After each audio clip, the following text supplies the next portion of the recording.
হ্যাঁ বন্ধুরা, তোমরা কেমন আছো? আশা করি সবাই ভালো আছো আর আমিও খুব ভালো আছি। তো সরস্বতী পুজোয় আমি কিরকম আনন্দ করলাম সেটাই তোমাদের সাথে শেয়ার করছি। তো দেখো এখানে অনেক বাচ্চারা শাড়ি পরেছে, পাঞ্জাবি পরেছে, বেশ ভালো দেখাচ্ছে।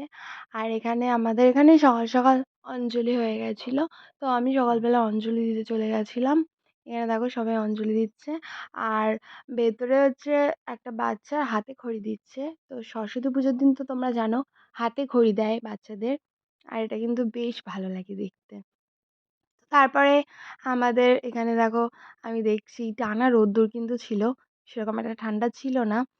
আর আমি সকাল সকাল সেরকম একটা রেডি হইনি, সেরকম একটা সাজতে পারিনি। তো সিম্পলের উপরে সেজেছিলাম। আর এই শাড়িটা নতুন নিয়েছিলাম। শাড়ি, ব্লাউজ এগুলো সবই এই বছর নেওয়া। তো আর এখানে দেখো সব বাচ্চাদের আনন্দটাই ভালো লাগে আমার। তো সরস্বতী পুজোয়। আর এখানে সবাই ওর কাছে আমি জিজ্ঞেস করছিলাম যে, "তুই কিসে পড়িস?" তো আর এদিকে আমাদের সোনাই সোনাই তারপরে আমরা চলে যাচ্ছিলাম বেড়াতে।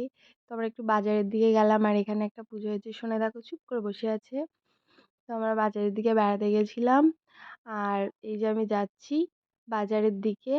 আর এটা হচ্ছে একটা প্যান্ডেল বাজারে। তো প্যান্ডেলটা খুবই সুন্দর করেছিল। কিন্তু ওদের এখানে এখনো ব্রাহ্মণ আসেনি, ওরা গুছাচ্ছিল। তো সেটাই আমি দেখালাম তোমাদের সাথে। তো ওরা এখন গোছাচ্ছে, ব্রাহ্মণ আসবে তাই। আর হয়ে গেল সন্ধে, তো সন্ধ্যেবেলা হোম আরতি হয়ে গেছিলো। তো আমি সেটাই তোমাদের সাথে দেখালাম। এই যে এদিকে হোম হয়েছে, এদিকে প্রদীপ জ্বলছে।